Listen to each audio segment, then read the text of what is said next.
अल्लाह फरमाता है हुवल्लज़ी अखरजल्लज़ीना कफरू मिन अहलिल किताबि मिन दियारिहिम लिअव्वलिल हश्र, फरमाया वही अल्लाह है, यह सूरह हश्र की दूसरी आयत है, जिसने अहले किताब में से काफरों को घरों से निकाला और उधर रवाना किया जिधर से वो आए थे।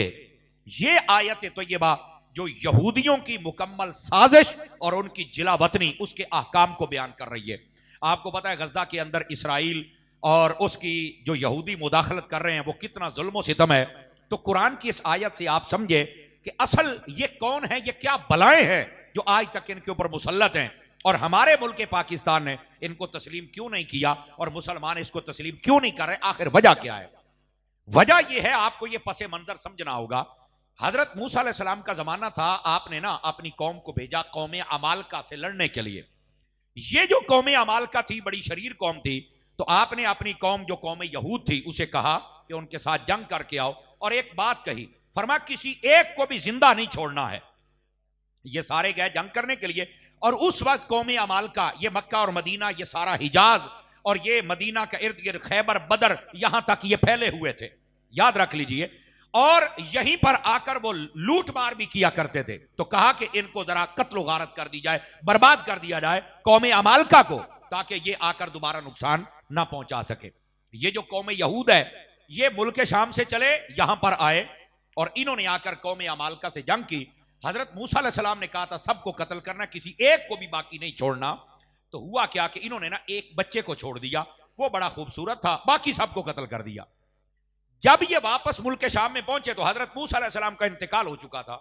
आपने अपनी कौम से ये कहा था कि अगर वो वापस आए, मेरे हुक्म के मुताबिक आए तो यहां रहने देना, वरना यहूदियों को यहां रहने नहीं देना। आपने जो अपने मुत्तबईन वहां थे उनको ये कहा। अब ये जब यहूदी हजरत मूसा के मानने वाला ये गिरोह जब वहां पहुंचा तो उन्होंने कहा बताओ भी क्या बना। कहते हैं कौम अमालका को हमने मार डाला है, लेकिन एक बच्चा है बड़ा खूबसूरत है, हमने इसको कुछ नहीं कहा। तो हजरत मूसा अलैहिस्सलाम के जितने वहां पर नाइबीन थे उन सब ने कहा कि तुमने हजरत मूसा अलैहिस्सलाम की मुखालफत की है और उन्होंने हमें हुक्म दिया है कि अगर मेरे हुक्म की मुखालफत करके आए तो उनको यहां रहने की इजाजत नहीं है। कौम यहूद की सबसे बड़ी बदमाशी ये है कि ये अल्लाह के नबियों के हुक्म की नाफरमानी करते हैं। सबसे बड़ा इनका फितना ये है। अच्छा, इनको ना वहां से निकाल दिया गया, हालांकि बज़ाहिर ये बाकी सबको मार के गए थे, एक को छोड़ा था, लेकिन जब रसूल की बात आ जाए तो एक को क्यों छोड़ें? जब हुक्म है तो सबको कत्ल करो। ये कौम यहूद को वहां से निकाल लिया, वहां से इनको घर बार छीन लिए गए और इनको बेघर करके वहां से भगा दिया गया।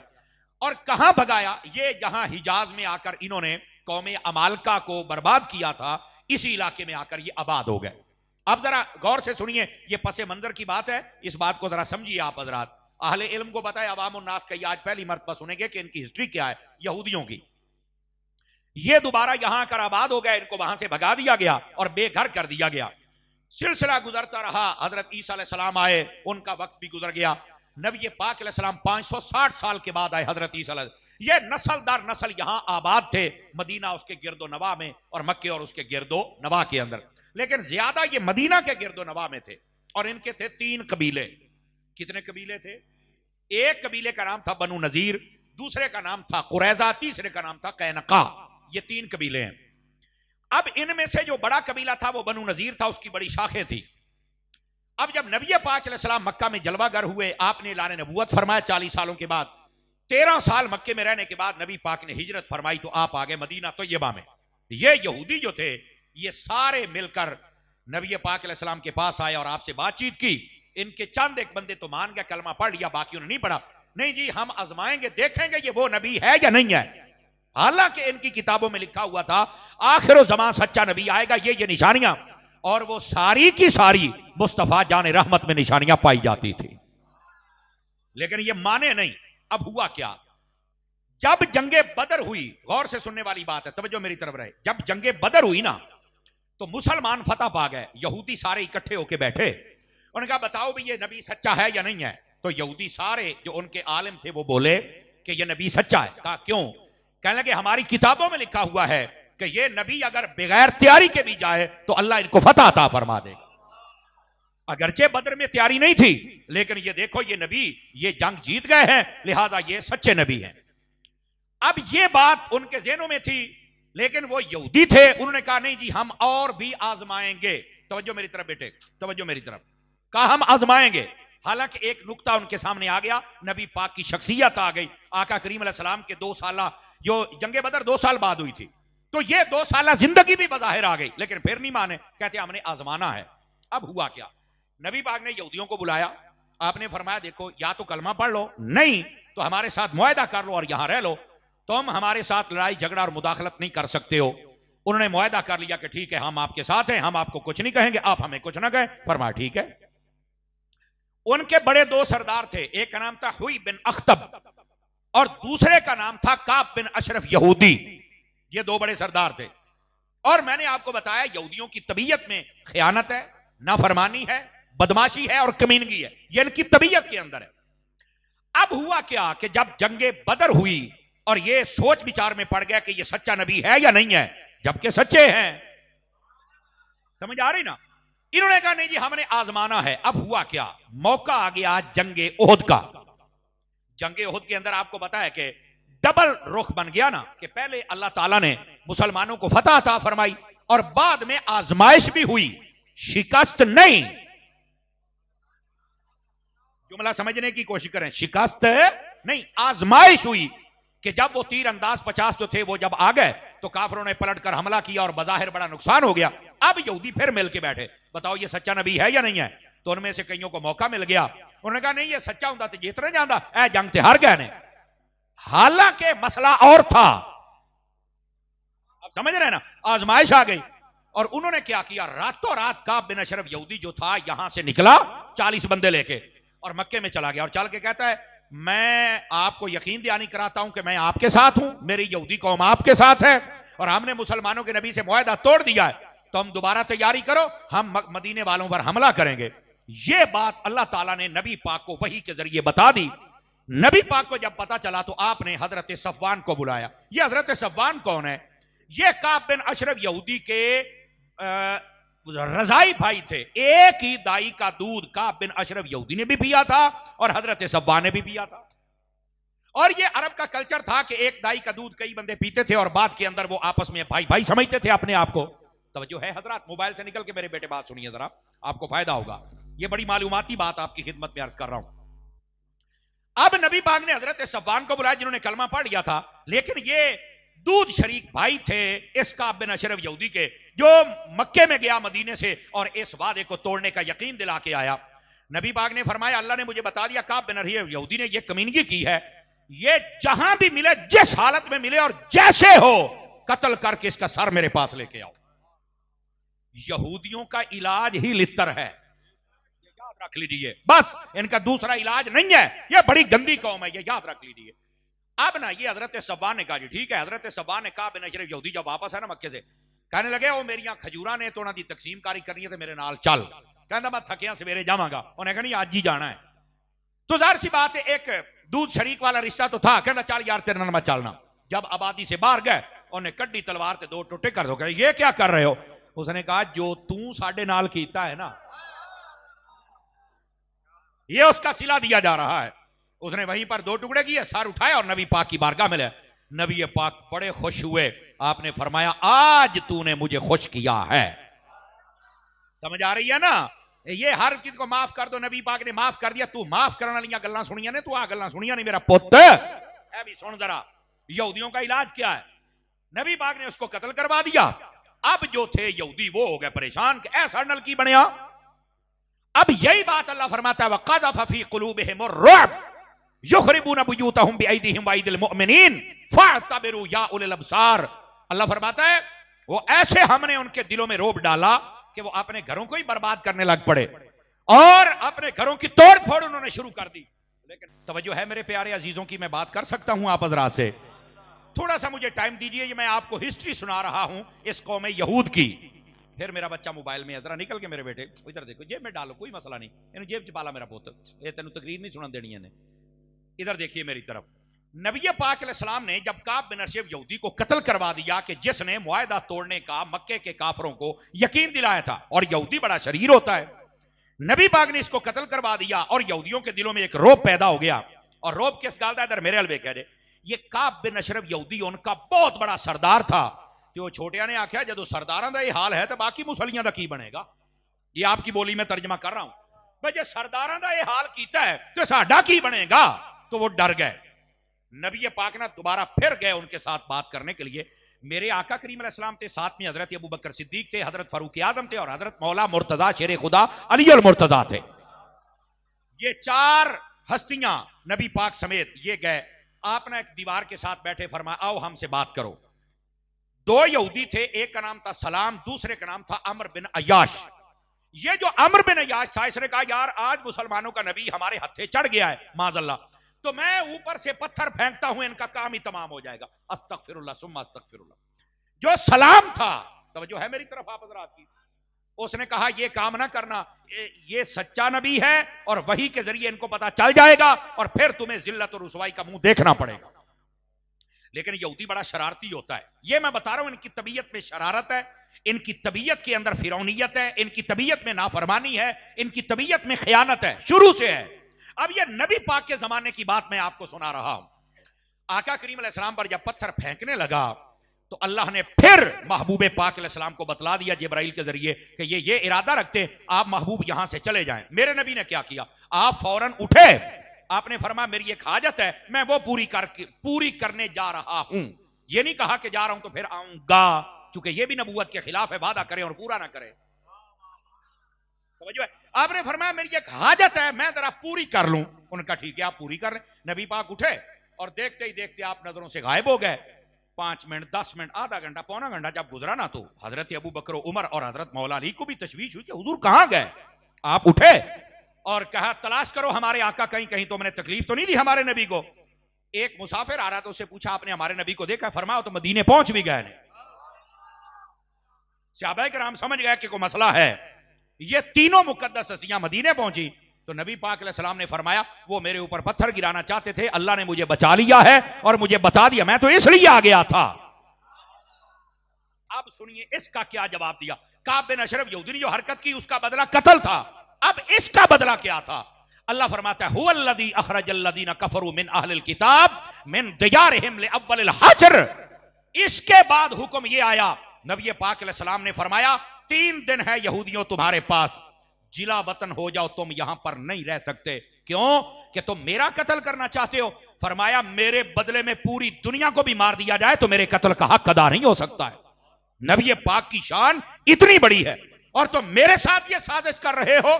तो मैं उम्मत मुस्लिमा को यह कहना चाहता हूं कि जो यहूदी तुम्हारे नबी को कत्ल करने का मंसूबा बना सकते हैं, गजा उनके सामने क्या चीज है। यह तो हमें समझना होगा कि इनकी शरारत का जवाब क्या है। इनकी शरारत का पहला जवाब है कत्ल और दूसरा जवाब है जिला वतन। और याद रखें उलमाए तफसीर ने लिखा यहूदियों को जब से मूसा अलैहिस्सलाम ने निकाला तब से लेकर आज तक ये अपने घर नहीं बना सके, ये जिला वतन ही रहे। ये इसराइल को हम क्यों नहीं तस्लीम कर रहे, इसकी वजह यह है ये कब्जा ग्रुप है।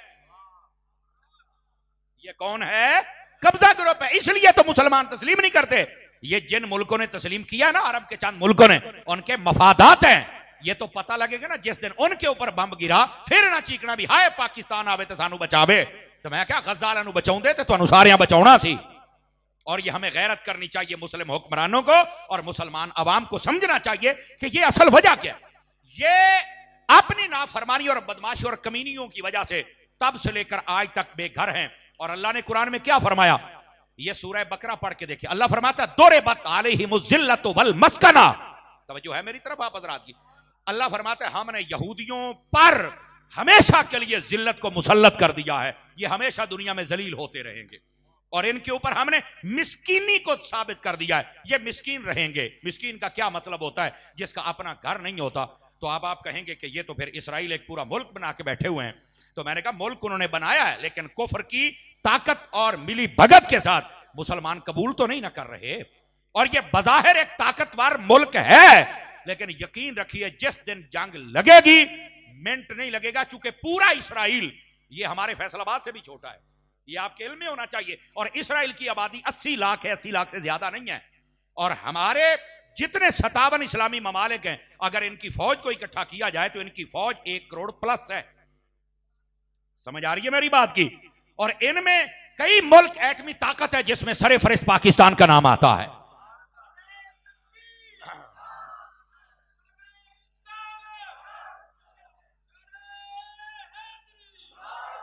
बात आपकी खिदमत में ये बता रहा हूं कि इन यहूदियों को वहां से जिला वतन कर दिया गया, लेकिन इसके बावजूद आजकल एक जत्थे की सूरत में इस्राइल में बैठकर ये मुसलमानों पर जुल्म सितम कर रहे हैं। चूंकि इनको पता है, कुरान ने कह दिया कि हमारे ऊपर जिल्लत है तो हमने सारी जिंदगी जलील होना है। ये कभी यहूदी इज्जत पा सकता? ये बज़ाहिर जो एक मुल्क बना के बैठा है, चंद मुल्क कहते हैं कि इस्राइल मुल्क है, हम नहीं कहते। पाकिस्तानी पासपोर्ट के ऊपर लिखा हुआ है ये पासपोर्ट पूरी दुनिया के किसी मुल्क के लिए कार आमद है, लेकिन इस्राइल के लिए नहीं, चूंकि इस्राइल मुल्क ही नहीं है। समझ आ रही है आप हज़रात को? मेरे अजीज, चूंकि ये एक कब्जा किया गया इस जमीन के ऊपर, और इस कब्जे को फिर इन्होंने आहिस्ता आहिस्ता अपने घर में और मुल्क में तब्दील कर लिया। अल्लाह ने कुरान में कहा ये बर्बाद होंगे। लिख लो मेरी बात, इस्राइल बर्बाद होगा। लिख लो, आज हो जाए कल हो जाए, होना है।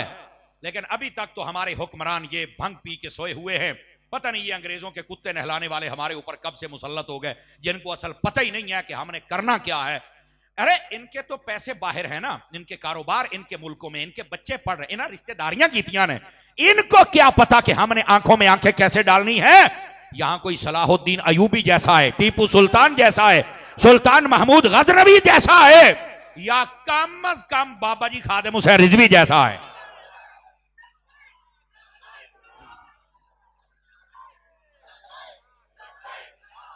हजरात गिरामी, ये इनकी आंखों में आंखें डाल के बात कर सकता है। और यकीन फरमाइए, एक मर्तबा ललकार दिया जाए, यहूदी कभी भी तुम्हारे सामने टिक नहीं सकता है। चूंकि कुरान और हदीस के दलाइल बताते हैं इसमें जुर्रत नहीं है, ये कमजोर है, जलील है। लेकिन हमारे हुक्मरान खुद जिल्लत की जिंदगी गुजार रहे हैं, इनको क्या पता इज्जत किसको कहते हैं।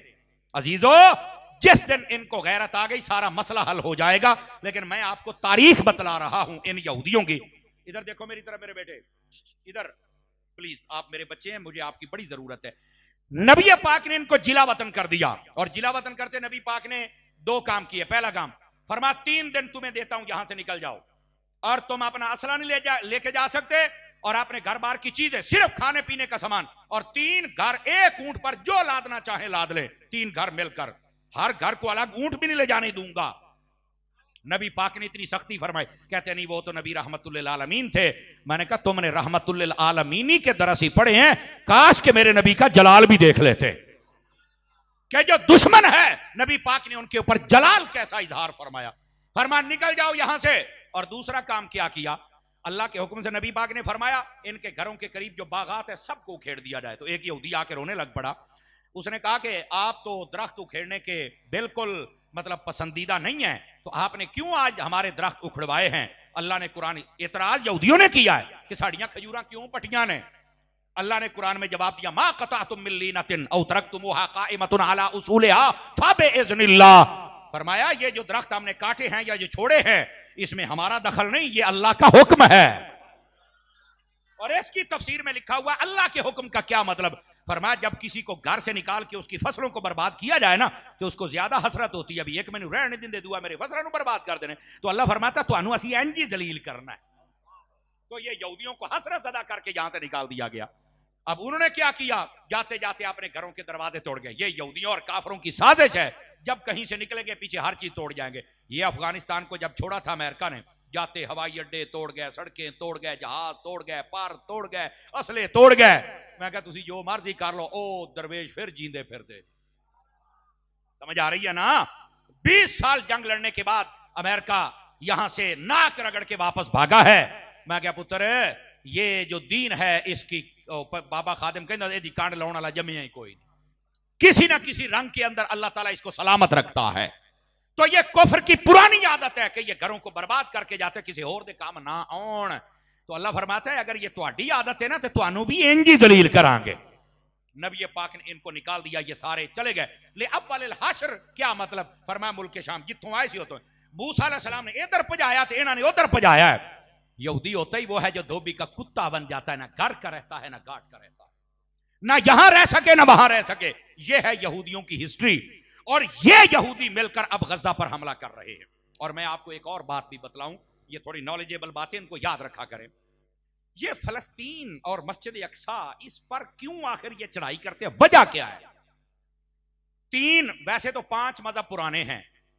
एक है दीन यहूदियत, एक है दीन ईसाइयत, एक है आग परस्त, दूसरा है हिंदू बौद्ध परस्त, और छठा मजहब है इस्लाम। ये पुराने मजहब है और ये सब ओल्ड हैं। इनमें जो सबसे जदीद मजहब है वो मजहब इस्लाम है। ये नुक्ता समझे। आज हमें कहते हैं ओ यार मौलवी 1400 साल पुरानी गाल कर देने। ओ बाबा जेड़ा दीन यहूदियत है ना वो 4000 साल पुराना है। दीन ईसाइयत है ना वो 2200 साल पुराना है। ये बुत परस्ती नूह अलैहिस्सलाम 7500 साल पुरानी है। आग की पूजा इससे भी पुरानी है। तो ये सारे ओल्ड हैं, हम गोल्ड हैं। हमारा दीन इस्लाम बाद में आया है। तो ये सारे ओल्ड हैं, हम जदीद हैं। तो फिर अगर जदीद चीज चाहिए जदीद तेज या पुत आ और इस्लाम को अपना जदीद तो हम है ना। तो इसलिए ये ना कहा करो कि तुम हमें पीछे लेके जाते हो। हम पीछे नहीं लेके जाते, हम तुम्हें हुजूर तक लेके जाते। और जदीद दीन है ही हमारा। अगर इसके बाद कोई दीन है तो बात करोगे है ही कोई नहीं, मैं फिर मान। अंडरस्टैंड कर रहे हैं मेरी बात को आप हजरात? अच्छा, अगर आपको ये बात समझ आ गई तो थोड़ा आगे चलिए। ये जो मस्जिद अक्सा है यहूदी कहते हैं कि ये हमारी है। अब मैं आपको तनाज़ा बता रहा हूं कि वजह क्या है। यहूदी कहते हैं हमारी है। क्यों? वो कहते हैं कि हजरत मूसा अलैहिस्सलाम यहां आए थे, यहां रहे थे और यहां से कायनात का आगाज हुआ था, इब्तिदा हुई थी। और हमारे जो नबी मूसा अलैहिस्सलाम थे वो इस जागीर के मालिक है, लिहाजा ये हमारी है। उनका दावा ये है। ईसाई कहते हैं ये हमारी है। क्यों भाई? वो कहते हैं ईसा अलैहिस्सलाम के पैदा होने की जगह बैतुल लहम ये वहीं मौजूद है और यही वो शहर है जिसका नाम अल कुद्स है और इसी को यरूशलेम कहते हैं और यही है जहां मस्जिद अक्सा है। तो जो है ना मेरी बात की, आप इस बात को जरा समझें कि ये अल कुद्स और यरूशलेम और मस्जिद अक्सा ये एक ही जगह का नाम है। बोलो तो सही ना। तो ये अल कुद्स असल उस शहर का नाम है जिसके अंदर मस्जिद अक्सा मौजूद है। ठीक है। अच्छा, वो कहते हैं ये हमारी है। क्यों? वो कहते हैं ईसा अलैहिस्सलाम ऐसे जम्मे ने, ए जगह ही साडी है। हजरत ईसा अलैहिस्सलाम पैदा होए ने ते साडे नबी दे पैदा होने दी जगह है ते बंदा जमदा ते अपने घर है ना, ए साडी है। उन्हां दी है दलील है। मुसलमान कहते ने साडी है। क्यों?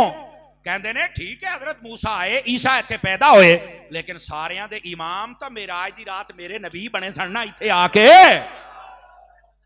वो कहते हमारी है। अब ये है तनाजा।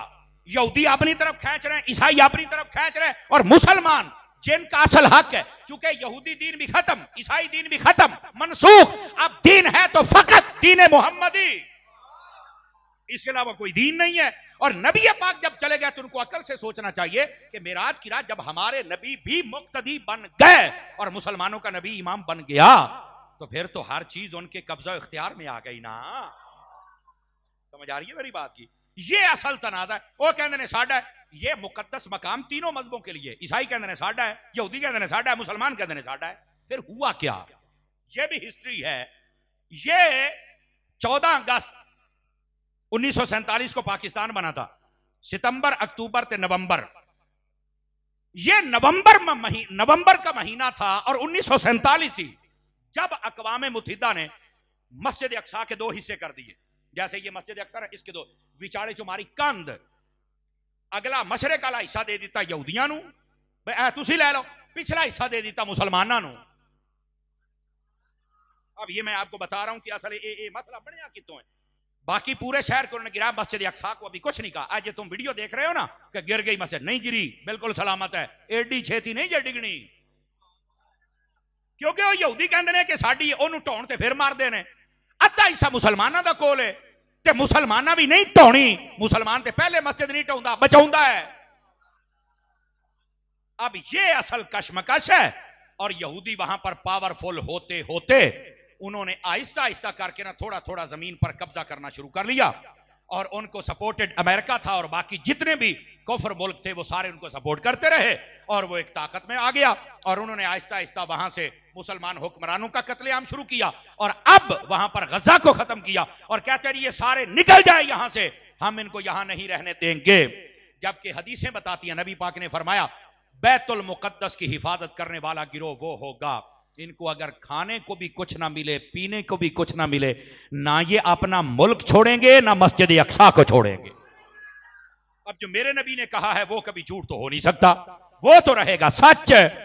और यही वजह है कि मुसलमान वहां पर हर रोज सैकड़ों की तादाद में शहीद हो रहे हैं, लेकिन वहां की औरतों और बच्चों को भी सलाम है कि वो मस्जिद अक्सा को खाली छोड़कर नहीं जा रहे, चूंकि उनकी हिफाजत करना यह बशारत मेरे मुस्तफा ने अता फरमाई है, इसलिए वो मुसलमानों पर जुल्म सितम कर रहे हैं। चाहिए तो यह था कि सबसे पहले सऊदी अरब स्टैंड लेता, पाकिस्तान स्टैंड लेता, लेकिन सऊदी अरब नू अपनी पई है, पाकिस्तान नू अपनी पई है। ऐसा ही है ना जी। इन हुक्मरानों को चाहिए, तुम्हारे ऊपर नजरें हैं पूरी दुनिया की और तुम पूरी दुनिया पर राज कर सकते हो, लेकिन तुम आपस दाखिली इंतशार में बहुत ज्यादा, कोई है सियासी पार्टी नू जेल अंदर निकलोता है, कोई एनू तू निकलोता है, कोई एनू, वो अल्लाह दे बदियो केड़े यब नू पै गए हो, केड़ी मुसीबत नू पै गए हो, और तुहानू होया की है यार, क्या मुसीबतें हो तुम यार। खुदा का खौफ करो, इस पाकिस्तान के आपसी इख्तलाफात से निकल कर तुमने तो पूरी दुनिया के अंदर निकल कर और पूरी दुनिया की कमांडें करनी थी, और तुम आके आपस में लड़ाई झगड़ा तुमने शुरू कर दिया हुआ है। और देखो जब बंदे आपस में लड़ते हैं ना, इधर देखो मेरी तरफ, तो फिर कुफर पता कैसे फायदा उठाता है। आप देखो 3 दिन हो गए इंडिया ने तुम्हारा हशर क्या किया हुआ है, और वैसे भी उनका जो मीडिया है वो खबर देने में ऐसे लगता है, उन्होंने खबर सुन लो ना तो एवं ही लगता भी जहाज जेडे ने ना वो शेखुपुरा टप्पे आते रहे उन्होंने। इतने ननकाने के नेड़े नेड़े जे 10 मिनट बाद फैसलाबाद पहुंचने वाले जे, हो गया। मैंने कहा ये एक अलग मसला है, कुफर में इतनी ताकत नहीं होती, मुसलमान के साथ इतनी जल्दी पंगा नहीं लेता, लेकिन वो आहिस्ता आहिस्ता करके एक एक बंदे को मारता है। और वैसे दूसरी तरफ ऐलान कर दिया कि हम तुम्हारा पानी बंद कर देंगे। देखिए पानी बंद करना तो हमारे आर्मी चीफ ने कहा, इसका मतलब यह है कि ये जंग है और असी तुहानू दसांगे तुसीं पानी किवें बंद कीता है। और उम्मीद यह है कि हमारी फौज, हमारी दुआ और हमारे जज्बात उनके साथ हैं, असी पानी खुलवावांगे। लेकिन मैनू इंडिया की समझ नहीं आउंदी भी पीना तो तुसीं गां दा पिशाब है, पानी काहदे वास्ते बंद कीता जे। को गल ते दसो ना यार, वो पीना तो तुसीं फिर गां दा पिशाब है और पानी बंद कर दियो केना दा, जेना ज़म-ज़म पीना है। इनके साथ ऐसा रवैया ना रखो, तो समझ नहीं होनी तो होया की है। और ये पहलगाम के अंदर एक ड्रामा रचाया, कितने सियाह मर गए हैं, हाल हाल पाते। पाकिस्तान ने अच्छा जवाब दिया, इन्होंने कहा कि फजाई सरहद बंद है, कोई तो जहाज साडे उत्तर लंघ सकता, अच्छी बात है। और दूसरा इन्होंने भी कहा 48 घंटे ने सारे इंडियन निकल जाओ इत्थों, असीं तुहाडा बंदा को नहीं रखना, अच्छी बात है। और साथ में बॉर्डर उन्होंने कहा तुसीं बात ऐसी भी बंद कीता, असीं कोई चूड़ियां नहीं पाईयां। और हमारे आर्मी चीफ साहब ने यह भी कहा है, उन्होंने कहा जिद्दां दा तुसीं हमला करोगे इंशाअल्लाह ओदे तो तकड़ा जवाब आएगा। और यहां पर पहली तो बात है, आलमी दुनिया को समझना चाहिए कि ये अगर जंग लग गई तो ये एक एटमी जंग होगी, याद रखो, बचेगा कोई भी नहीं, ठीक है। पहली तो बात है दानिशमंदी से काम ले, और दूसरी बात ये है कि ये झूठा प्रोपेगेंडा है, इससे बचें। और तीसरी बात ये है, हमारे हुक्मरानों को इधर देखो, हमारे सहाफियों को, हमारे मजहबी बंदों को, हमारे ताजरों को, हमारे सियासतदानों को, हमारी ये फौज को सोचना पड़ेगा कि आखिर ये सारे हम पर हमलावर क्यों हो रहे हैं। कहीं हम आपस में इख्तलाफ तो नहीं ज्यादा कर बैठे। आपस के इख्तलाफात को खत्म करो, सहाफी तौर पर, तिजारती तौर पर, सियासी तौर पर जितने इख्तलाफात है तलखियां कम करो, मजहबी तौर पर जितने इख्तलाफात है कम करो, मेहरबानी करो, खत्म करो, और सारे एक पेज पर जमा हो जाओ। इन्हें बताओ हम मुसलमानों की भी हिफाजत करना जानते हैं और अपने मुल्क वतन अजीज की भी हिफाजत करना जानते हैं। समझ आ रही है हजरात के कोई नहीं आपको? तो इस वास्ते जब मुसलमान आपस में अपनी सीटों की तरफ देखता है तो फिर कुफ्र इन पर हमला आवर होता है। लेकिन अल्लाह की रहमत के साथ हमारी फौज एक ताकतवर फौज है, और यही बात है जिनकी फौज ताकतवर होती है उन पर कुफ्र जल्दी हमला नहीं कर सकता। इसी वास्ते 3 दिन हो गए इंडिया की हिम्मत नहीं, लेकिन उन्हें ओछे हथकंडे जरूर इस्तेमाल किए। लेकिन मेरी दुआ है अल्लाह ताला मेरे मुल्क की हिफाजत फरमाए। जाहिरी सबब फौज है, अल्लाह हमारी फौज को ताकत और हिम्मत अता फरमाए। और फौज को भी हम ये कहते हैं कि जो बंदियां दी लोड़ पवे तो फिर दसिया जे या रसूल अल्लाह कहने वाले अपड़ आउणगे। और तीसरी बात मैंने जो कही है बार बार दोहरा रहा हूं, हमारे सियासी तौर पर, मजहबी तौर पर, सहाफती तौर पर ये जितने इख्तलाफात हैं इनको खत्म करना होगा। हम इतना आपस में उलझ गया कि देख लो दुश्मन हमें आंखें निकालने लग पड़ा। मैंने एक वीडियो देखी छोटी सी, उसके अंदर ना 2 बारहसिंगे थे, वो आपस में लड़ रहे थे और पीछे से शेर आया, उसने हमला किया और दोनों को मार डाला। नीचे तहरीर लिखने वाला लिखता है, उसने कहा जब बंदा अपनों से लड़ता है तो दुश्मन यूं फायदा उठाता है। अपनों से लड़ना बंद कीजिए। आप जितने घरों में हैं अपने भाइयों से मत लड़ा करें। जब आप भाई आपस में लड़ते हैं ना, अपनी बरादरी, जब आप बरादरी से लड़ते हैं, अपने शहर से ना लड़ें। जब आप शहर से लड़ते हैं तो फिर दुश्मन आपका वो हशर करता है कि आपने सोचा कभी नहीं होता। अपने भाइयों के साथ रहें, अपने मोहल्ले वालों के साथ रहें और अपने शहर वालों के साथ रहें। ये आजकल जो नौजवान है ना छोर छिक्कर नवे नवे सियासतदान अल्लाह दा नाम जे थोड़ा पीछे हटो, ऐ सियाने बंदियां दे नाल बैठ के इन्हां दे कोल सीखो कि तुमने एक दूसरे की इज्जत कैसे करनी है, कदर कैसे करनी है, काम कैसे करना है। छोटियां छोटियां गल्लां ते अगले दे नाल मुखालफत पा के बह जांदे हो। मेहरबानी फरमाओ, अपने हाल पर भी मेहरबानी करो और बाकी मुसलमानों के हाल पर भी मेहरबानी फरमाओ। समझ आ रही है? कोई नहीं आ रही? ये हमारा फरीजा है मेरी जान, हम जो मिंबर पे बैठ के अदा कर रहे हैं कि तलखियां कम करो, इख्तलाफात कम करो, झगड़े कम करो, ताकि दुश्मन तुम्हारे से फायदा ना उठा सके। और जब तुम एक मजबूत अफराद बन जाओगे तुम भी तरक्की कर जाओगे और तुम्हारा मुल्क भी तरक्की कर जाएगा। ठीक है, ये दो बातें आपको समझाना मकसूद थी। अब आ जाइए जरा तीसरी बात की जानिब। थके तो नहीं है आप हजरात? इंशाल्लाह 12 घड़ियों पे बजेंगे, मुंहों पे नहीं बजने देंगे इंशाल्लाह। उससे पहले पहले आपकी जान छोड़ दी जाएगी, लेकिन उतनी देर तक आप मुझे टाइम दीजिए ताकि फकीर आपकी खिदमत में बात अर्ज करे। ये है जमीनी हकायक गजा के तबार से और ये इंडिया और पाकिस्तान के हवाले से, ये जमीनी हकायक हैं। अब आ जाइए थोड़ा अगली बात, ऐसे मुआमलात होते क्यों हैं? याद रखिए, कुरान और हदीस का मुताला कर लें। ऐसे मुआमलात तब आते हैं जब बंदा कुरान और सुन्नत का रास्ता छोड़ता है। मेरे बेटे बातें बंद करेंगे? बेटे दोबारा मैं फिर गुजारिश पेश कर रहा हूं, मेरे बच्चों आपकी हमें बहुत जरूरत है। इधर देखें मेरे बेटे, प्लीज, आप हमारी फौज हैं ते तुसी साडी पनीरी हो, तुहाडी मैनू बड़ी लोड़ है ते नबी पाक भी बड़ी बच्चियां नाल शफकत करदे सन ते तुसी शफकत करवाओ यार, मेहरबानी करो। हैं, अल्लाह आपको खुश रखे। जरा तवज्जो मेरी तरफ रखिए। तीसरी बात यह है, ऐसे मौके तब आते हैं जब बंदा अपनी मन मर्जियां करता है और कुरान और सुन्नत का रास्ता छोड़ देता है। खुदारा हम नीचे से काम शुरू करें, होना तो चाहिए ऊपर से काम शुरू हो, लेकिन ऊपर वाले जो भंग पी के सुते ने तो चलो थले वाले आपा जाग जाने। हमें चाहिए कि हम अपने मुआमलात को अल्लाह रसूल के हुक्म के मुताबिक बजा लाएं। क्या मैं उम्मीद करूं कि ये मामला हो सकता है? अगर हम अपने ताई कोशिश करें तो हमारे बहुत सारे मुआमलात में खराबियां, खुराफात और जितने रस्मों रिवाज है खत्म हो जाएंगे। जब खत्म हो जाएंगे तो हमारे जितने ऊपर आने वाले अजाब मंडला रहे हैं अल्लाह की रहमत के साथ ये वैसे खत्म हो जाएंगे। हदीस शरीफ में है, तवज्जो मेरी तरफ रखिएगा, अल्लाह ताला अजाब को भेजता है कि जाओ फुलां शहर को नेस्तो नाबूद करके आओ। अजाब अल्लाह भेजता है, अजाब जरा गौर से सुनिएगा। वो अजाब आता है और बगैर तबाही मचाए वापस चला जाता है। तो अल्लाह रब्बुल इज्जत बावजूद इसके कि हर चीज का इल्म रखता है, मेरा रब पूछता है मैंने तो तुम्हें भेजा था कि इन सबको बर्बाद करके आओ, तो तू वैसे ही वापस आ गया, हालांकि मेरे अल्लाह को सब पता है। तो वो अजाब कहता है बारी ताला, मैं गया था, मेरा इरादा था कि मैं इन सबको बर्बाद कर दूं, लेकिन मस्जिद में बैठकर एक बंदा तेरा जिक्र कर रहा था, दूसरा तुझे सजदा कर रहा था और तीसरा तुझसे दुआ कर रहा था। ये ऐसे बंदों को जब मैंने देखा है तो मेरा इरादा बदल गया कि इनको अजाब कैसे दूं जो तेरा जिक्र कर रहे, जो तेरी इताअत और फर्मा बरदारी में मसरूफ हैं। यानी एक बंदा अगर मसरूफ हो तो सबसे अजाब टल जाता है, और अगर बाकी सारे भी मसरूफ हो जाए। अच्छा, एक तरफ यह है, अब दूसरी तरफ सुनिएगा, हदीस शरीफ में है, फरमाया कई पहले यानी कौमें बनी इसराइल, उससे पहले जितनी कौमें आई हैं उनकी बस्तियां जब बर्बाद होने लगी ना, तवज्जो मेरी तरफ इधर देखिए, फरमाया उस वक्त क्या होता था, फरिश्ते जब अजाब देने आते ना तो कई फरिश्ते वापस चले जाते। अल्लाह फरमाता इनको बर्बाद क्यों नहीं? या अल्लाह फुलां बंदा नेक है। फरमाया नहीं, उसका घर पहले बर्बाद करो। कहा क्यों? फरमाया वो इतनी बुराइयां देखकर भी खामोश बैठा हुआ है।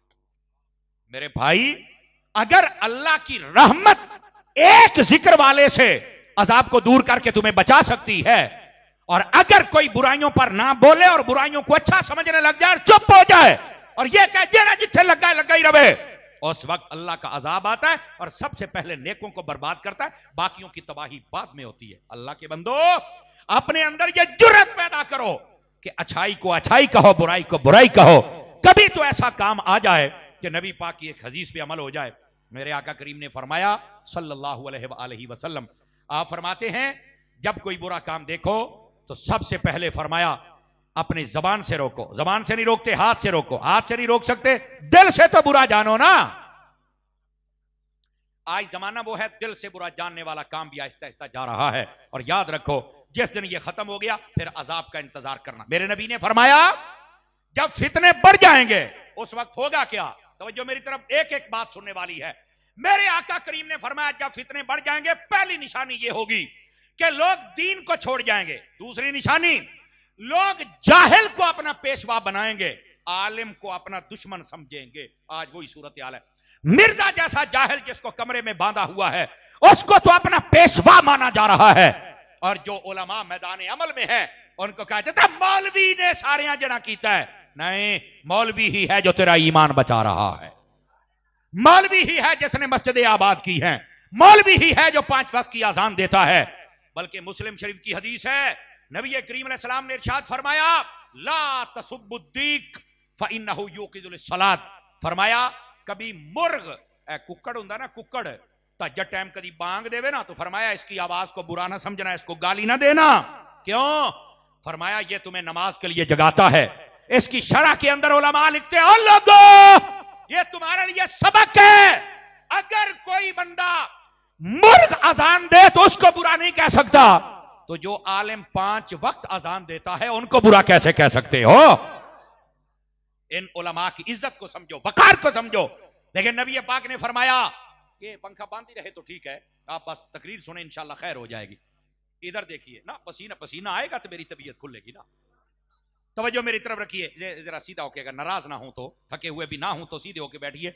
और इतनी सुभान अल्लाह के मुझे पता लगे कि बंदे जाग रहे। वैसे ना भी कहें तो तकरीर हो जाएगी। ये थोड़ी सुभान अल्लाह ना सानू तकरीर नहीं आउंदी, सानू वैसे ही आउंदी हुंदी है। लेकिन ये एक रब्त होता है गुफ्तगू का, वो जुड़ा रहता है। इधर देखें, मेरे नबी पाक सल्लल्लाहु अलैहि वसल्लम ने फरमाया फितने जब उरूज पे होंगे निशानियां, तवज्जो है, नबी पाक ने फरमाया जाहिल को अपना पेशवा बनाया जाएगा और आलिम को पीछे किया जाएगा। कमीने बंदे को इज्जत दी जाएगी और इज्जत वाले को जलील समझा जाएगा। नबी पाक ने फरमाया शराब आम होगी और रोकने वाले को बुरा समझा जाएगा। फरमाया सड़क किनारे पर औरतें बदकारी करेंगी और रोकने वाला कोई नहीं होगा। आज सारी सड़क किनारे खड़ी हैं, जहां से बिठाओ गाड़ी में लेके चले जाओ, यही बदकारी और किसको कहते हैं? मेरे नबी ने फरमाया अपनी बीवी को मां पर तरजीह दी जाएगी और बीवी की इज्जत को आगे बढ़ाया जाएगा, मां को पीछे फेंका जाएगा। फरमाया दोस्तों की इज्जत की जाएगी, अपने बाप की इज्जत नहीं की जाएगी। ये मेरे नबी निशानियां बतला रहे हैं। फरमाया खयानत आम होगी, झूठ आम होगा, धोखा आम होगा। और फरमाया उस वक्त एक और मसला, नाच गाने वालियां भी आम होंगी, जहां चाहो तुम नाच गाना उनका देख सकते हो। आज ये हालात तुम्हारे सामने है और हमारे कई लोगों ने माहौल ऐसा बना दिया, महफिल करनी हो तो इजाजत लेनी पड़ती है सिक्योरिटी की, और अगर कंजर नचवाने हो तो कोई इजाजत नहीं है, सारे कंजर खड़े होकर देखने शुरू कर देते हैं। मादरत के साथ कोई जुमला सख्त हो तो मुझे माफ कर देना। और ये सख्ती अगर हम करते हैं तो हमें भी डॉक्टर समझा जाए कि जो ऑपरेशन करते वक्त छुरी चलाता है तो तुम्हें तकलीफ नहीं होती भी, साढ़े फायदे वास्ते करता पे है, तो सानू भी मजहबी डॉक्टर समझ लो, खैर है। हूं चुप हो गए जे जनाब है, असि भी अगर ऑपरेशन करते पे तो निक्का मोटा सानू भी काट ला लेने दे मेरा पुत, टेंशन ना ले। तो ये नबी पाक सल्लल्लाहु अलैहि वसल्लम ने इस बात को वादे फरमाया। सवाल ये है, इधर देखें मेरी तरफ, शीशा मैंने आपके सामने कर दिया, हर बंदा खड़ा होकर अपना चेहरा देख रहे हैं, इसके अंदर कैसा नजर आता है? हर बंदे को अपना चेहरा देखना चाहिए। और अगर ये गंदी तस्वीर उस चेहरे में नजर आए तो फिर शीशे को ना तोड़ो और मैंने शीशा दिखाया मुझे बुरा ना कहो, बल्कि अपना चेहरा धो के आओ। समझ आ रही है ना हजरात? हम सबको अपनी इस्लाह करनी होगी। ये फितनों का दौर है और इसके अंदर वही काम हो रहा है जो आप देख रहे हैं और जो मेरे नबी ने फरमाया था। जबकि हकीकत क्या है? रहमत आलम सल्लल्लाहु अलैहि वसल्लम, आपके अगर दीन को देखा जाए उसमें तो खैर है, रहमत है, शफकत है। नबी पाक सल्लल्लाहु अलैहि वसल्लम तो यहां तक फरमाते हैं कि जो किसी रास्ते पर चल रहा हो और देखे कि रास्ते के ऊपर कोई अटकल वाली चीज है, रोड़ा है, वट्टा है, कंडा है, फरमा उसको अगर कोई हटा दे तो अल्लाह उस बंदे के लिए जन्नत का रास्ता आसान फरमा देता है। हमारे दीन में तो इतनी खैर है, लेकिन आज वो कहां गई खैर? हमारे दीन के अंदर इतनी खैर है, नबी पाक सल्लल्लाहु अलैहि वसल्लम आपने फरमाया, गौर से सुनिएगा, बनी इसराइल की एक बदकारा औरत थी, फरमाया अपने गंदे मकसद पे जा रही थी, बुखारी शरीफ में रिवायत है, कुत्ता एक प्यास से मर रहा था, उसने अपना जूता अपने दुपट्टे से बांधा और कुएं में लटकाया और उसके अंदर पानी निकाल के कुत्ते दे मुंह च पाया, उसकी जान बच गई। अल्लाह ने उस वक्त के नबी अलैहिस्सलाम से कहा इस औरत को कह हमें तेरी अदा ये पसंद आ गई, हमने तेरे गुनाह माफ कर दिए हैं, अच्छे अमल कर, हमने तुम्हें जन्नती बना दिया। हमारे दीन में जान बचाने पर इतना बड़ा अजर है, तो जहां बदकार औरत कुत्ते की जान बचाए उसका ये हाल है, तो जहां एक मुसलमान की जान बचाए। बात समझ आ रही है हजरात के? कोई नहीं आ रही? हम कहां चले गए? हमने अपने रास्ते बदल लिए और फिर हम कहते हैं गजा के मुसलमानों पर हमले हो गए, फिर हम कहते हैं इंडिया सानू अखा कड़ है। हम अपने करतूतों पर भी तो गौर करें ना मेरे भाई। हमारे जो लेन पहली उम्मतें, आपको पता है उनके ऊपर अजाब क्यों आए थे? कुरान मजीद कहता है सबसे ज्यादा वजूहात दो बयान की है। नाप तोल में कमी करते थे, नबियों की नाफरमानी करते थे। बताइए ये कौम नाप तोल में कमी कर रही है कि नहीं कर रही? बताओ मुझे जरा। लेकिन शुक्र करो अभी पत्थर नहीं बरसे, शुक्र करो अभी चेहरे नहीं बिगड़े। नबी पाक ने फरमाया था जब ऐसा मौका आ जाए लोग बददियानती पर उतर आए और फखर समझे, फरमाया फिर इंतजार करना जलजले का, सुर्ख अंधेरियों का और बेमौसमी बारिशों का। अब इस्लामाबाद में आपने देखा कैसा ज़ालाबारी हुई, देखी है ना आपने? गाड़ियां तबाह कर दी, सारे बंदे ओए होए होए इतना नुकसान। मैं कह जिथे 4 बर्फ के गोले डिगे ने उथे तुसी इन्हें चीखते पे हो, तो गजा के अंदर तो इतने बम गिरे, तब तकलीफ क्यों नहीं हुई थी? हमें सोचना होगा। ये हमारे करतूतों के पेश नजर है सब कुछ। भाई अपने आप को संभालो। आजकल का नौजवान ये मस्जिद में नजर क्यों नहीं आता? ये फेस्टिवल की जीनत क्यों नजर आता है? ये नौजवान अपने दोस्तों को तरजीह देता है, अपने बाप की इज्जत क्यों नहीं करता? आजकल का ये जवान ये अखबार पढ़ता है, न्यूज पर नजर रखता है, ये रब का कुरान क्यों नहीं पढ़ता? मुझे पता है हो सकता है आपका इरादा ना हो ये तकरीर सुनने का, पर मेरा इरादा यही तकरीर करने का है ताकि सबक मिले, हमारा ज़मीर जागे और हम जिस कुर्सी पर बैठते हैं इसका फरीजा अदा करना बहुत मुश्किल है। आप दुआ करें ये हमारी तरफ से अदा हो जाए। अपने आप को संभालो। नबी पाक सल्लल्लाहु अलैहि वसल्लम, आपकी अहादीस पढ़ो, नबी पाक ने फरमाया वो जवान जो जवानी में तौबा करता है अल्लाह रब्बुल इज्जत क़यामत वाले दिन अर्श का साया अता कर देता है। वो बंदा जिसका दिल मस्जिद में लग जाता है अल्लाह क़यामत वाले दिन अर्श का साया अता करता है। वो बंदा जो आदिल हुक्मरान बन जाए, फैसला सही करे, अल्लाह क़यामत वाले दिन अर्श का साया अता करता है। फरमाया वो बंदा जिसको किसी औरत ने कहा मेरे साथ मुंह काला कर और इसने कहा मैं नहीं कर सकता, फरमाया अल्लाह ताला उसको क़यामत वाले दिन अपने अर्श का साया अता फरमाएगा। ये मेरा रब फरमा रहा है, ये हदीस है, ये मेरे नबी ने इरशाद फरमाया है। आज हमारे मुआशरे को इन चीजों की जरूरत है। नबी पाक अलैहिस्सलाम ने फरमाया, बुखारी शरीफ में हदीस है, गौर से सुनिएगा, मुसीबतें टालनी है ना तो अपने किरदार को बदलना पड़ेगा। बुखारी शरीफ में हदीस है, रहमत आलम अलैहिस्सलाम फरमाते हैं बनी इसराइल के 3 बंदे जा रहे थे और पहाड़ी सफर था, अंधेरी आ गई, बारिश आ गई, शदीद तूफान चला। वो एक गार में बैठे, ऊपर से पत्थर गिरा और गार का दरवाजा बंद हो गया। ये हदीस है, ये गप नहीं है। वैसे ये 5वीं की किताब में भी ये मजमून था किसी वक्त, पता नहीं अब है या नहीं है। तो ये हदीस है बुखारी शरीफ की, जरा गौर से सुनिए सारे मेरे दोस्त, मेरे अहबाब। फरमाया कि उन्होंने बड़ा धक्का लगाया लेकिन वो बिल्कुल कामयाब ना हुए और वो रास्ता ना खुलवा सके, ना खोल सके। अब तीनों सोच विचार में पड़ गए कि रास्ता एक ही और वो मौत है, इसके अलावा कोई रास्ता नहीं। एक के दिल में ये ख्याल आ गया कि यार आज हमें ना किसी नेकी का वसीला देना चाहिए, हो सकता है अल्लाह ये मुसीबत टाल दे। बुखारी शरीफ है, जरा गौर से सुनिए। एक ने कहा ठीक है मैं अपनी नेकी का वसीला देता हूं। उसको अपनी जिंदगी की ये नेकी याद थी, सुनिए क्या वो कहता है, बारी ताला तेरे तो इल्म पाक में है कि मेरे माँ बाप भी थे और मेरे छोटे बच्चे भी थे और मैं बकरियां चराता। जब मैं वापस आता था तो मैंने कभी अपने बच्चों को दूध पहले नहीं पिलाया था, मैं पहले अपने माँ बाप को पिलाता था। मेरे अल्लाह ये सिर्फ तेरे नबी की तालीम की वजह से तेरी रजा के लिए मैं करता था। और उसने कहा, ये बुखारी में है, बारी ताला वो रात तो मैं तो भूल सकता हूं पर तू कैसे भूले, तू तो रब है, कि जब मैं आया और मेरे माँ बाप सो गए, मेरे बच्चे बिलक रहे थे, मैंने दूध उनको नहीं पिलाया, पहले अपने माँ बाप को पेश किया, बाद में बच्चों को। बारी ताला अगर ये माँ बाप के साथ उसने सलूक तेरी रजा के लिए था और तूने कबूल किया है तो आज ये मेरी मुसीबत तो टाल। फरमाया ये कहने की देर थी, पत्थर को झटका लगा और बाहर से रोशनी की लकीर आना शुरू हो गई। उनको समझ आ गई कि नेकी कबूल हो गई, ये वसीला। दूसरे से कहा तू अपनी नेकी याद कर। मेरे सारे दोस्त गौर फरमाए, छोटे बड़े। दूसरे ने कहा, बारी ताला तेरे तो मुबारक इल्म है कि मेरे पास एक मजदूर मजदूरी किया करता था और हफ्ते के उसके सिर्फ 2 किलो चावल बनते थे। कितने किलो भाईजान? 2 किलो। और बारी ताला तेरे तो मुबारक इल्म है कि एक मर्तबा मैंने जब उसको 2 किलो चावल दिए तो उसने मुझे कहा कि मेरी अमानत है तेरे पास, मुझे कोई जरूरी काम है, मैं जा रहा हूं, जब भी वापस आया मैं ले लूंगा, मेरी अमानत को संभाल के रखना, मैं बड़ा गरीब हूं। बारी ताला फिर तेरे इल्म में है ना कि वो एक अरसे तक नहीं आया, मैंने वो चावल जब खराब होने लगे तो जमीन में डाल दिए, उसकी पनीरी बन गई, फिर मैंने उसको मजीद काश्त किया तो वो पहले 2 किलो थे, फिर 2 बोरे बन गए, फिर वो बंदा नहीं आया तो मैंने उनको बेचकर एक गाय खरीद ली, फिर वो गाय ने बच्चे देने शुरू कर दिए, फिर वो बंदा नहीं आया, 2 4 10 15 20 गाय हो गई, तो फिर मैंने एक गुलाम खरीदा जो उन गायों को चराया करता था। बारी ताला इतने यानी 30-40 साल के बाद वो बंदा आया और आके कहता है, ऐ अल्लाह के बंदे मेरे 2 किलो चावल दे दे। तो बारी ताला तुझे तो पता है मैंने 2 किलो चावल नहीं दिए थे, मैंने कहा था ये गायें भी तेरी हैं, ये बुखारी शरीफ है, ये सारी गायें भी तेरी हैं, ये गुलाम भी तेरा है। और उसने रो के मुझे कहा था, यार गरीबों का लोग पहले बड़ा मजाक उड़ाते हैं, मेरा मजाक ना उड़ा यार, मैं पहले पता नहीं कितना सताया गया हूं और इतना अरसा पता नहीं कैसे, मेरे 2 किलो चावल दे दे, जो मेरा गुजारा होगा मैं कर लूंगा, पर मजाक ना उड़ा, मैं बड़ा गरीब हूं यार। लोग तो पहले गरीबों को बड़ा सताते हैं। तो मैंने मुस्कुरा के उसे सीने लगाया और उसे कहा था, ए अल्लाह के बंदे, ये गाय भी तेरी है, ये गुलाम भी तेरा, ये सारा रेवड़ तेरा है।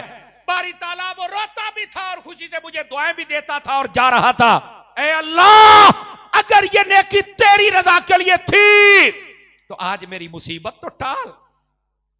उसने जब ये वसीला दिया तो कहा कि फिर पत्थर को एक झटका लगा और मजीद रोशनी आई, लेकिन बंदा बाहर नहीं जा सकता था। फिर तीसरे बंदे को कहा तू भी नेकी याद कर, तो वो रोने लग पड़ा। उन्होंने कहा क्यों रोता है? कहता यार है राज की बात पर आज मुझे करनी पड़ेगी। और क्या बात है? वो कहने लगा मेरे बारी ताला तू तो जानता है कि मैं अपने चचा की बेटी पर फिदा हो गया था, मेरे अल्लाह हमने आपस में राब्ता शुरू किया और एक मकाम तय किया कि जहां पर हम बदकारी करें, अय अल्लाह हम वहां पहुंचे और वहां पर करीब था कि हम ये कालक अपने मुंह पे मल लेते, लेकिन उस औरत के मुंह से निकला कि हमें रब से डरना चाहिए। बारी ताला फिर तुझे पता है ना कि मेरे जिस्म पर कब कभी तारी हो गई, ना मैंने कुछ किया ना उसने, हम तौबा करते भाग निकले। बारी ताला अगर ये नेकी तेरे डर से थी, तेरी रजा के लिए थी, तो आज ये मुसीबत तो टाल। कहा ये कहने की देर थी, पत्थर को झटका लगा और सारे रास्ते खुल गए। अजीजो अपने किरदार को बदलना पड़ेगा। और उलमा ने लिखा है जो चाहता है मेरी रुकावटें हट जाएं, उस बंदे को चाहिए कम से कम ये 3 नेकियां करे, मां बाप की इज्जत करे, हर रुकावट दूर हो जाएगी। फरमाया दूसरी गरीबों का हक न खाए, हर रुकावट दूर हो जाएगी। और तीसरी कभी बदकारी ना करे, अल्लाह सारी रुकावटें दूर फरमा देगा। फरमाया सिर्फ दुनिया नहीं, कब्र के अजाब को भी दूर कर देगा, हशर की रुसवाई को भी अल्लाह दूर फरमा देगा।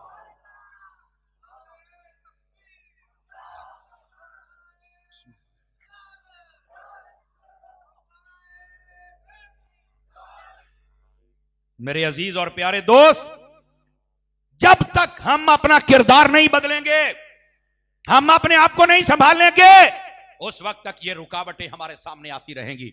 तो अपने किरदार को बदल के दे, खुदा की कसम ये सारी रुकावटें दूर हो जाएंगी और अल्लाह ताला दुनिया भी बेहतर फरमा देगा और आखिरत भी बेहतर फरमा देगा। मैं गुफ्तगू को समेटने की तरफ आ रहा हूं, सिर्फ 2-4 मिनट और हैं, मैं फिर आपसे इजाजत चाहूंगा, क्योंकि मैंने वादा किया था 12 बजे से पहले पहले फकीर आपकी जान छोड़ेगा। वैसे भी लगभग घंटा हो गया है गुफ्तगू को, लेकिन इस बात को हम समझने की कोशिश करें। इतनी बड़ी तादाद में हम लोग बैठे हैं और हम सुस्तियां करते हैं कुरान पढ़ने में, नमाज पढ़ने में, और हमारे मुआमलात के अंदर कितनी सुस्तियां हैं। और लोगों ने ना अपना अपना एक दीन बनाया हुआ है। जो दुकान बना के बैठे कहते हैं इसके हलाल कमाना भी तो इबादत है, तो भाई नमाज पढ़ना इबादत नहीं है। और जो नमाज पढ़ता है उसको कमाने की फिक्र नहीं हो, कहता भाई नमाजा पढ़ो, अपनी कबर सीधी करो, क्या जड़े बाकी 6 जब में नहीं है उनके सीधा करना है।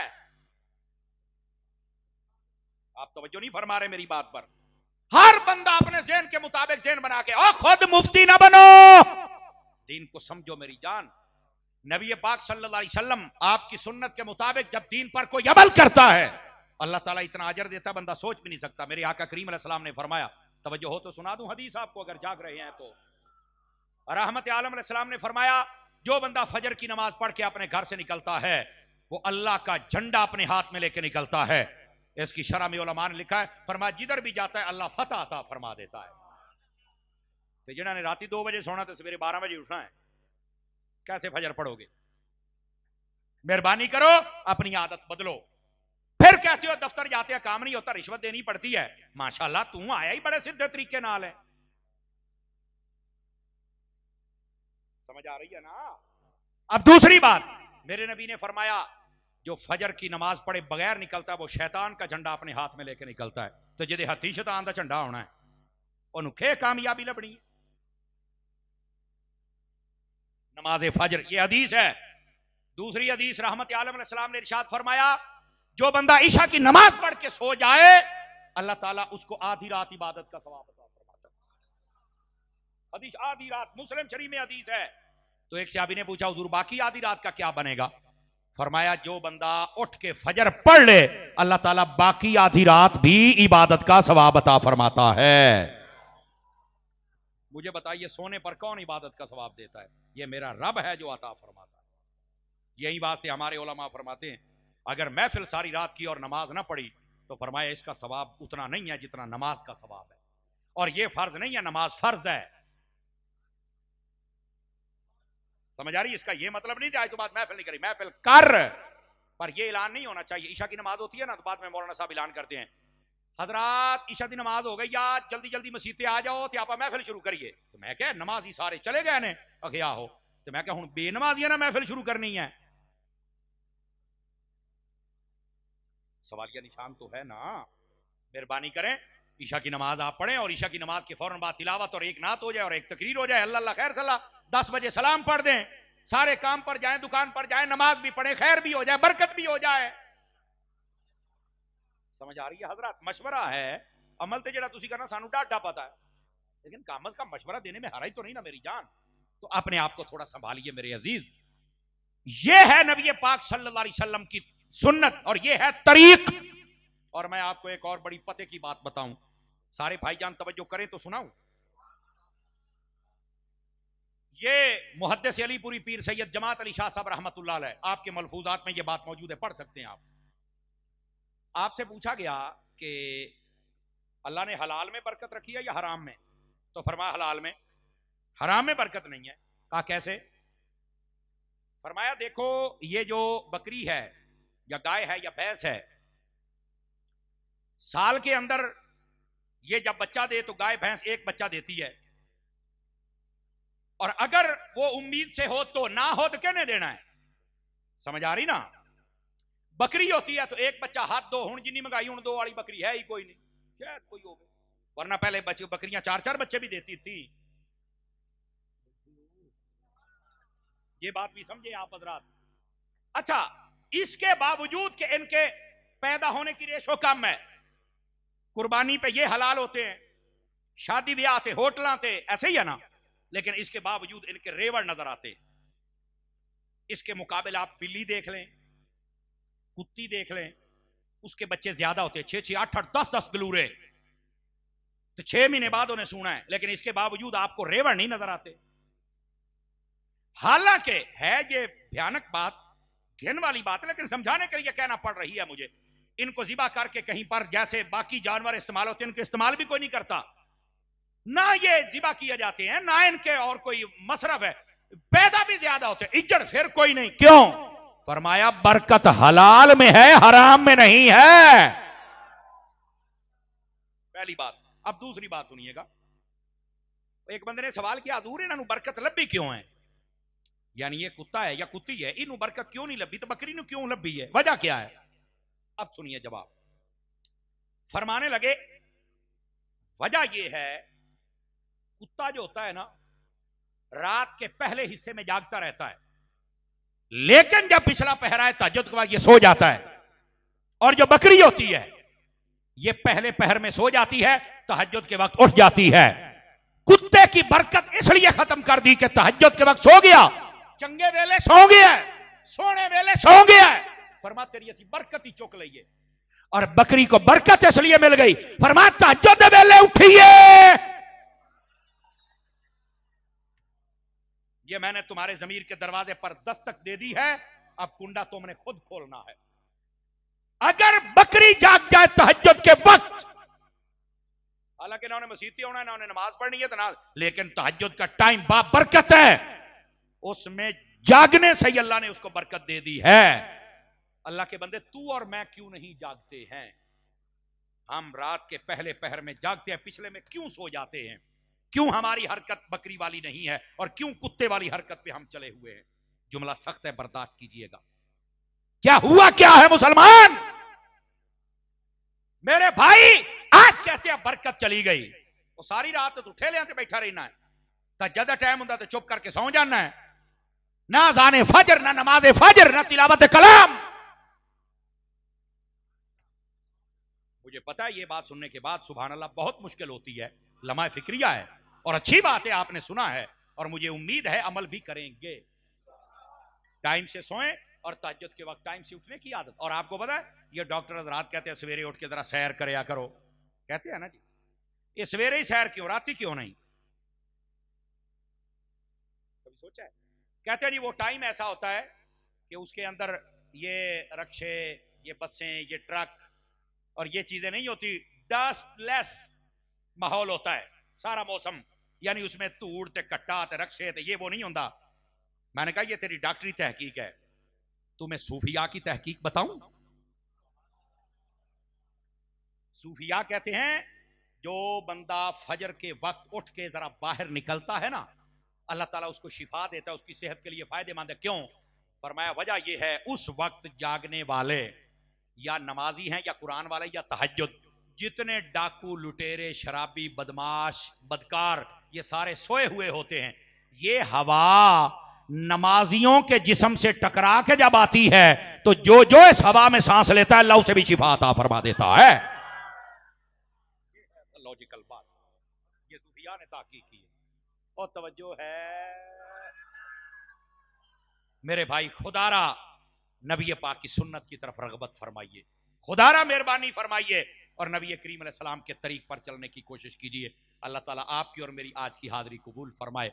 मदरी चैनल देखते रहिए, दावत इस्लामी आपकी अपनी तंजीम है। अल्लाह करीम सबको खैर बरकत नसीब फरमाए, आमीन। बेजाहे हबीब कल करीम सल्लल्लाहु